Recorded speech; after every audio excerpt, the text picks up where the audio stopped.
નમસ્કાર વિદ્યાર્થી મિત્રો, ગેલેક્સી સ્કૂલ દ્વારા આયોજિત ઓનલાઈન લેક્ચરમાં તમારું સ્વાગત છે.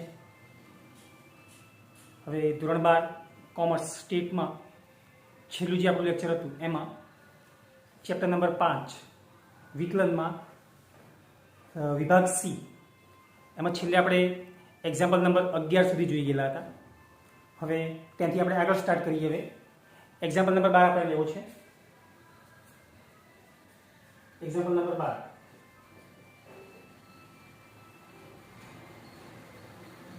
વિધેયની મહત્તમ કિંમત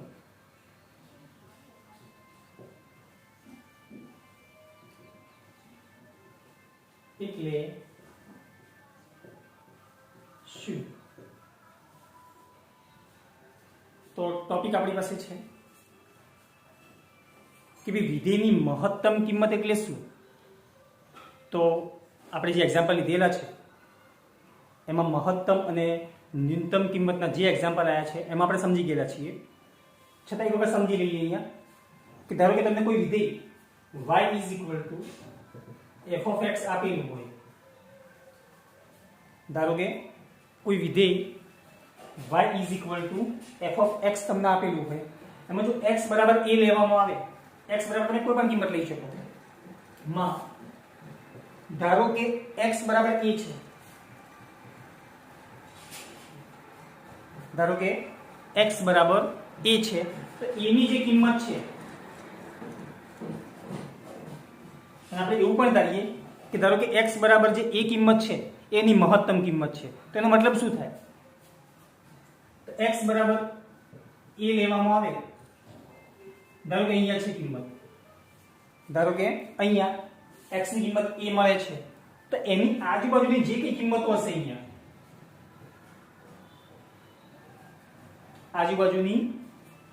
આજુબાજુ ડાબી બાજુમાં કે પછી જમણી બાજુમાં જે જે કિંમતો છે એમાં x બરાબર a આગળ વિધેયની મહત્તમ કિંમત મળે તો એનો મતલબ એમ થયો કે x બરાબર a આગળ વિધેય કેવું છે? મહત્તમ છે, એવું આપણે કહી શકીએ. તો આ એનો અર્થ છે. તો અહીંયા આપણે એને એક લીટીમાં લખી શકીએ આન્સરને કે જો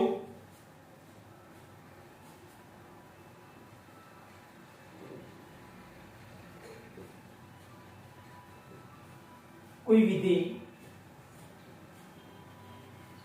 y is equal to f of x માં x બરાબર a આગળ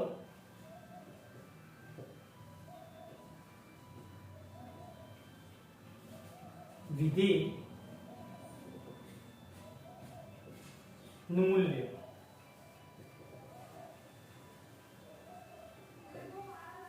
મહત્તમ મળે છે, તો કોઈ વિધેય y is equal to f of x માં x બરાબર જો a લેવામાં આવે તો x બરાબર a આગળ કોઈ વિધેયનું મહત્તમ મૂલ્ય મળે છે. એનો અર્થ એવો થાય કે આપણે એની અર્થ સમજવો છે કે ભાઈ મહત્તમ કિંમત એટલે શું? તો મહત્તમ મળે છે તો તેનો અર્થ x બરાબર a ની કિંમતની આજુબાજુની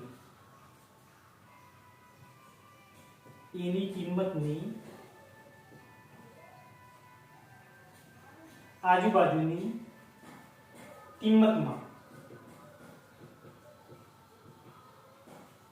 એની કિંમત જે છે એની આજુબાજુ જે જે કિંમતો છે એ કિંમતોમાં આજુબાજુની કિંમતોમાં આપણે એવું લખીએ અહીંયા બધી કિંમતો આપણે લઈ જાય આજુબાજુની કિંમતોમાં x બરાબર a માટે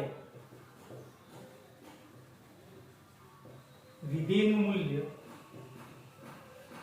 મહત્તમ બને છે.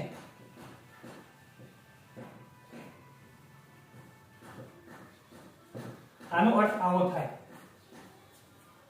વિધેયનું મહત્તમ જે કિંમત છે એનો અર્થ આ પ્રમાણે થાય જે આપણે એક્ઝામ્પલ પ્રમાણે જોઈ ગયા છીએ. હવે આના પછી 13મો એક્ઝામ્પલ આવશે જે વધતા અને ઘટતા વિધેયનો છે. જે ટોપિક આપણે કેન્સલ છે તો આપણે લેવો નથી. 13મો એક્ઝામ્પલ આપણે લઈશું નહીં. એના પછી 14મો એક્ઝામ્પલ આપણે લેવો છે.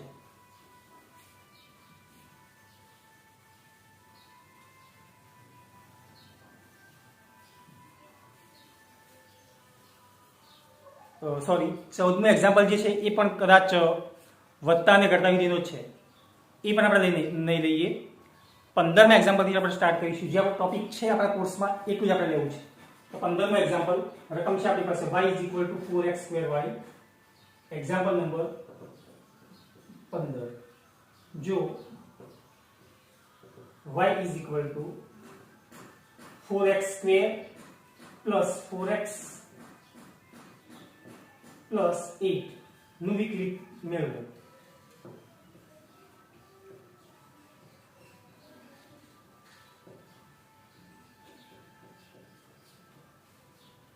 તથા x ની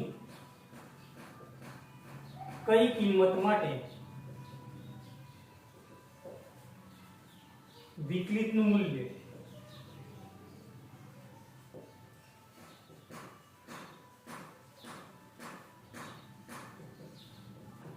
શૂન્ય થાય. આવો ક્વેશ્ચન છે આપણી પાસે. એક આપણને અહીંયા વિધેય y આપેલું છે, જેને આપણે f(x) પણ કહી શકીએ.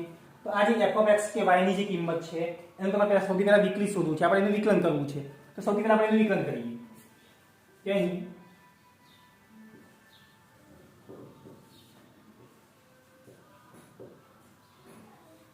y = 4x² + 4x + 8. x પ્રત્યે આપણે અહીંયા વિકલન કરીશું. x પ્રત્યે વિકલન કરતા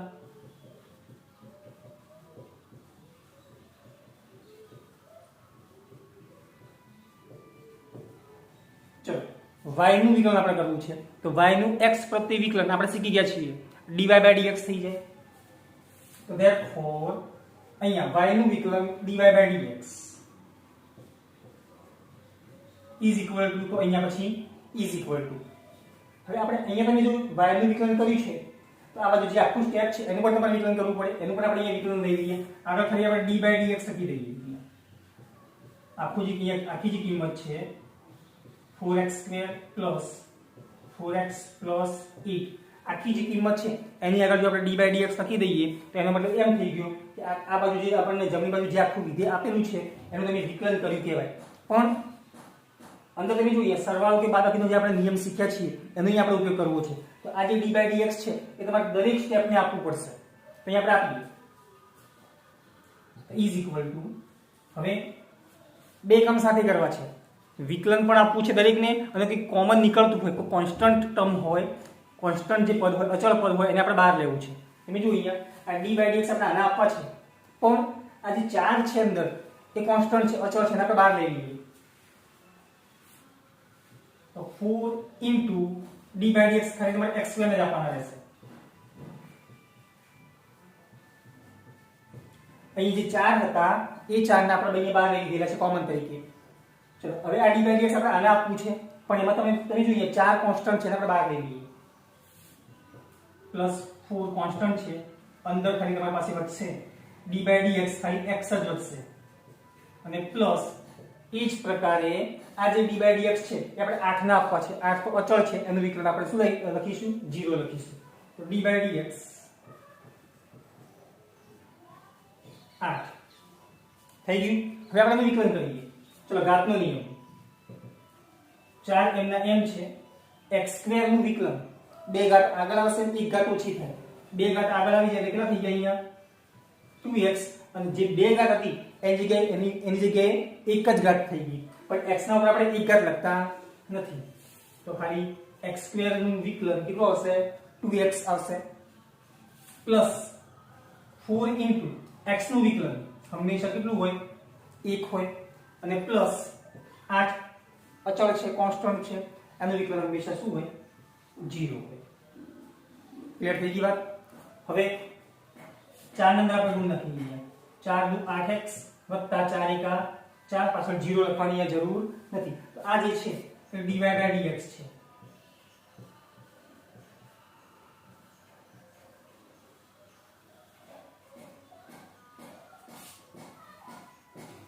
અહીં આપણે વિકલિત મેળવી લીધું છે. હવે એક નવો ક્વેશ્ચન છે એની અંદર પાછો કેવો કે ભાઈ x ની અહીંયા એવી કઈ કિંમત મૂકવામાં આવે કે જેથી આ dy/dx ની કિંમત 0 થઈ જાય. તો અહીંયા આપણે એક લખી શકીએ કે જો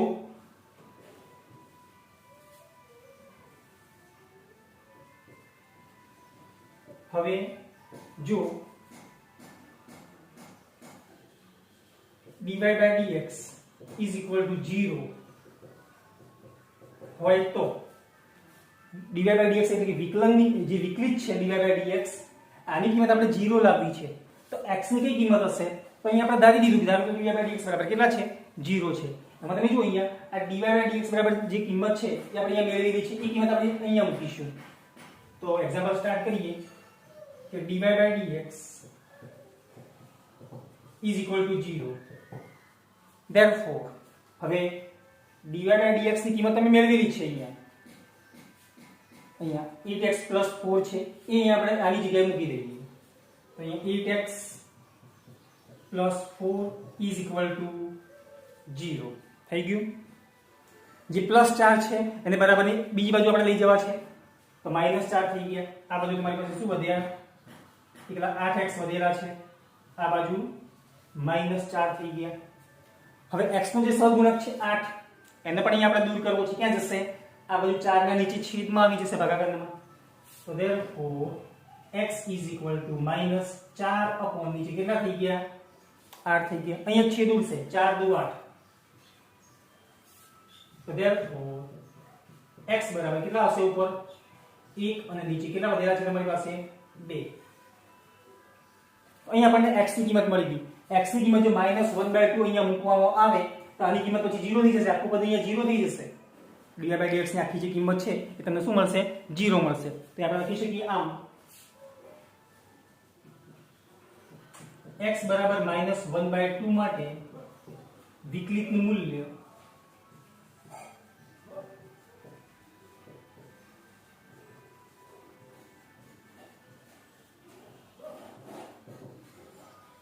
શૂન્ય મળે તો આ જે છે એ x ની આપણને અહીંયા કિંમત મળી ગઈ છે તો એક્ઝામ્પલ નંબર 15 છે હવે આના પછી એક્ઝામ્પલ નંબર આપણે 16 લેવો છે લઈએ અહીંયા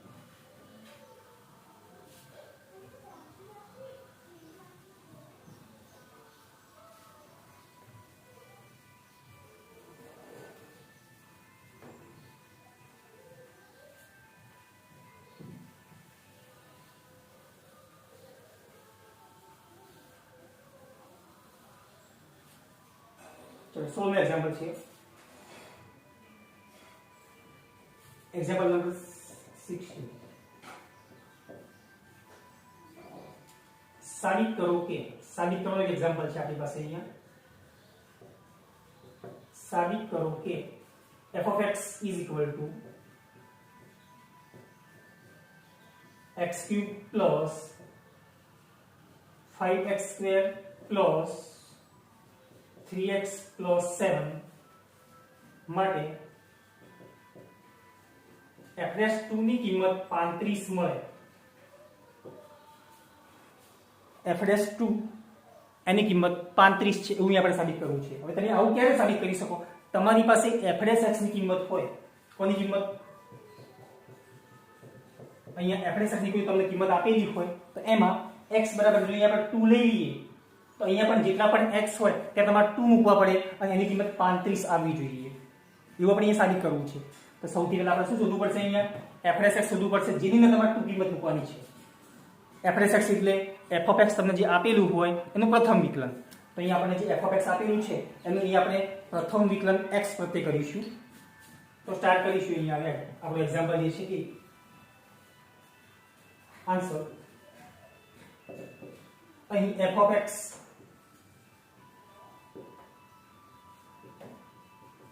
is equal to કેટલા છે તમારી પાસે x³ + 5x² + 3x + 7 થઈ ગયા આ આપણું f(x) વિધેય છે આપણે એનું પ્રથમ વિકલિત શોધવું છે જેને આપણે f'(x) કહીશું તો x પ્રત્યે વિકલન કરતા x પ્રત્યે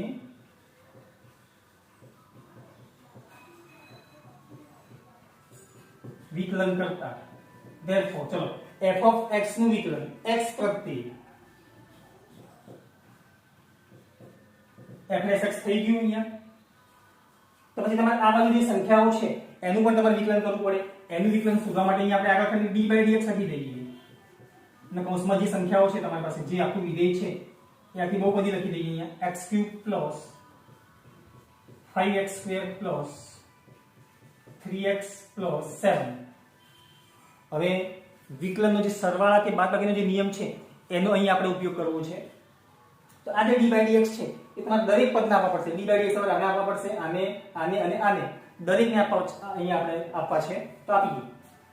તો ઇઝ ઇક્વલ ટુ સૌથી પહેલા આપણે આને આપવા છે. જો બે સ્ટેપ અહીંયા આપણે સાથે ચલાવીશું. d/dx પણ આપવા છે અને કોઈ કોમન હોય તો એને બહાર પણ કાઢવા છે. તો આને આપવા છે, આની આગળ કોઈ સહગુણક અહીંયા છે નહીં તો ખાલી આપણે d/dx જ આપીશું.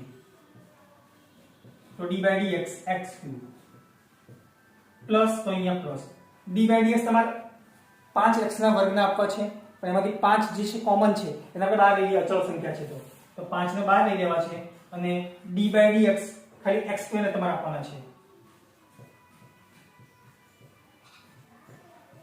પ્લસ, તો અહીંયા પ્લસ. ચલો એ જ પ્રકારે d/dx તમારે 3x આપવા છે પણ 3 અંદર કોન્સ્ટન્ટ છે એને આપણે બહાર લઈ લઈએ. તો પ્લસ 3 કોન્સ્ટન્ટ છે. d/dx અંદર ખાલી એકલા x આવશે અને એ જ રીતે d/dx આપણે અહીંયા અચળ સંખ્યા જે 7 છે એને પણ આપી દઈએ. તો પ્લસ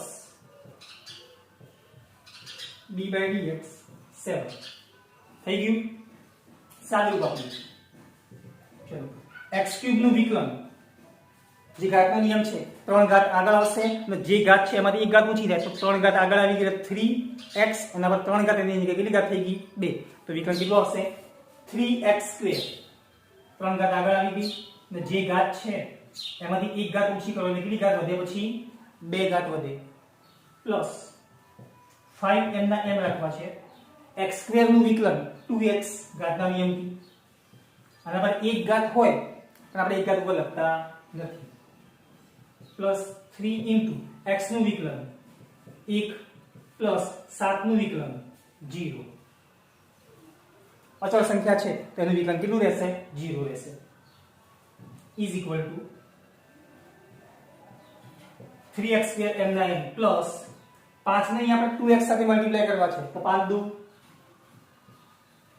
10 પ્લસ 3 નો ગુણાકાર એક સાથે 3 * 1 3 પ્લસ પાછળ 0 લખવાની જરૂર નથી. તો આ જે છે એ f'(x) છે.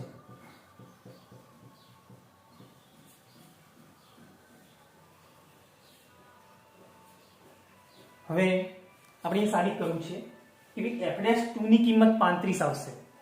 અહીં આપણે LHS તરીકે લઈ લઈએ અને ડાયરેક્ટ તમે સાબિત કરશો તો પણ અહીંયા ચાલશે કે હવે f'(x) જે તમારી પાસે છે એ 3x² + 10x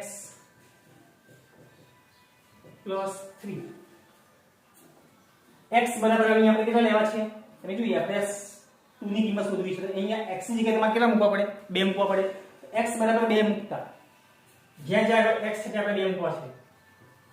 x બરાબર 2 મૂકતા therefore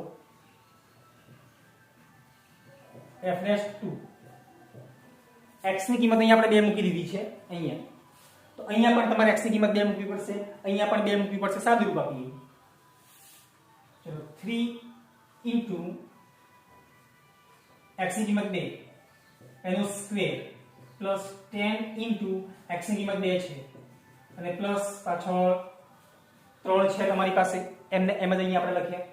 ચલો 2 નો વર્ગ 4 4 તરી 12 થઈ ગયા અહીંયા. therefore f'(2) અહીંયા 12 થઈ ગયેલા છે પ્લસ 10 દુ 20 અને પ્લસ પાછળ 3. therefore f'(2) તમે જોઈએ 12 ને 3 15 15 અને 20 કેટલા થઈ ગયા 35.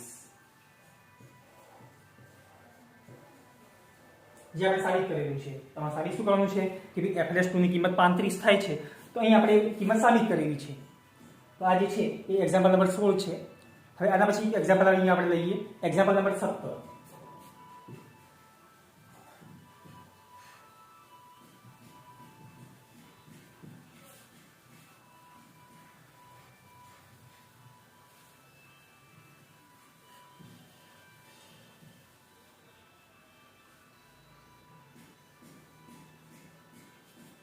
जो एग्जाम्पल नंबर 17 છે, જો f of x is equal to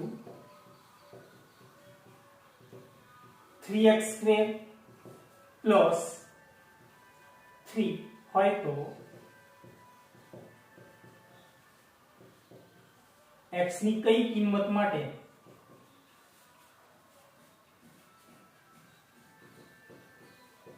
f dash x is equal to f of x થાય? f of x ની આપણને કિંમત આપેલી છે, તો એમાં f of x બરાબર તમને અહીંયા 3x² + 3 આપેલું છે. x ની એવી કઈ કિંમત લેવામાં આવે કે જેથી f dash x અને f of x ની કિંમત સરખી થાય? તો એના માટે તમે જોઈએ f of x તો તમને આપેલું જ છે, આ કિંમત અહીંયા આપણે લખી દઈએ. અહીંયા આપણે કિંમત લખી શકીએ, પણ f dash x ની કિંમત તમારી પાસે નથી, એ કિંમત અહીંયા આપણે શોધવી છે. તો સૌથી પહેલા અહીં તમને જે f of x આપેલું છે એને અહીં આપણે વિકલન કરીશું. અહીં f of x is equal to છે તમારી પાસે 3x² + 3. આનું આપણે x પ્રત્યે વિકલન કરીને શું મેળવીશું? f dash x મેળવીશું, કારણ કે આપણે જરૂર છે સમીકરણ બનાવવા માટે. તો x પ્રત્યે વિકલન કરતા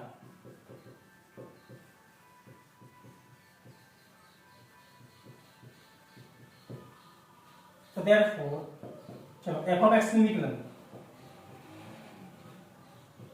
f dash x થઈ ગયું. અહીંયા આનું તમારે વિકલન કરવું પડશે, તો આગળ આપણે શું લખી દઈએ? અહીંયા d/dx લખીએ 3x² + 3 થઈ ગયું. આ બાજુ f of x નું વિકલન કર્યું છે ને આ બાજુ 3x² + 3 છે, એનું પણ આપણે અહીંયા વિકલન કરીશું. બંને બાજુ તમારે સરખું કરવું પડે. હવે આ જે d/dx છે એ આપણે દરેકને આપવા છે, સરવાળાનો જે નિયમ છે એનો અહીં આપણે ઉપયોગ કરવો છે વિકલનનો. તો d/dx ને દરેક જે સ્ટેપ છે એને તમારે આપવા પણ છે અને જે કોમન છે એને તમારે બહાર પણ કાઢવા છે. તો અહીં આપણે આને આપવા છે અને 3 ને કોમન ને બહાર કાઢવા છે. તો 3 d/dx x² પ્લસ, તો અહીંયા પ્લસ. ચલો d/dx ને આપણે જે 3 છે એને પણ આપવા છે, તો d/dx 3 થઈ ગયું. ચલો 3m ના m અહીંયા x² નું વિકલન કેટલું આવશે? 2x. હવે આપણને યાદ છે, પ્લસ 3 નું વિકલન અચળ સંખ્યા છે, વિકલન કેટલું આવશે? એનું 0 આવશે. ચલો ગુણાકાર કરીએ. 3 દુ 6x, કોની કિંમત છે? આ f dash x ની કિંમત છે. અહીં આપણને f dash x ની કિંમત મળી ગઈ છે અને f of x ની કિંમત તો અહીં આપણને આપેલી જ છે. હવે જો આ બંને કિંમત જો સમાન હોય તો x ની કિંમત કેટલી હશે? તો અહીંયા આપણને એક સમીકરણ મળી જાય અને એ સમીકરણને આપણે જ્યારે સિમ્પ્લિફાય કરીશું તો અહીંયા આપણને x ની કિંમત પણ મળી જશે. તો હવે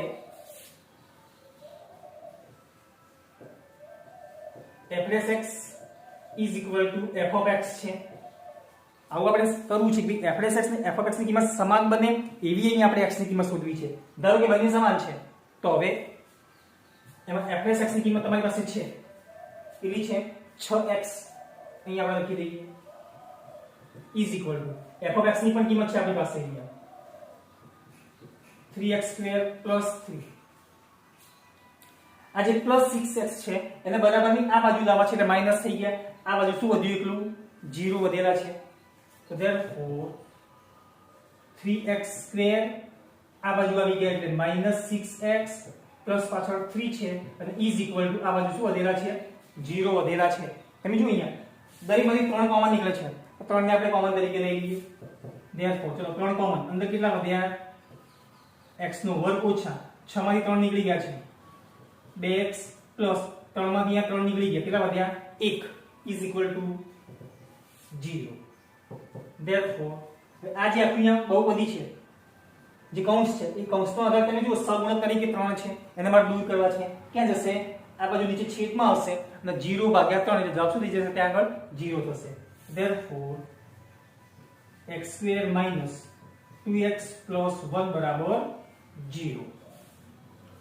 અહીં તમે ચેક કરો x² - 2x + 1 એક પૂર્વ ત્રિપદી થઈ ગઈ. કેવી રીતે? આ ટાઈપનું સ્ટેપ છે. a² - 2ab + b². આનો જવાબ શું આવશે?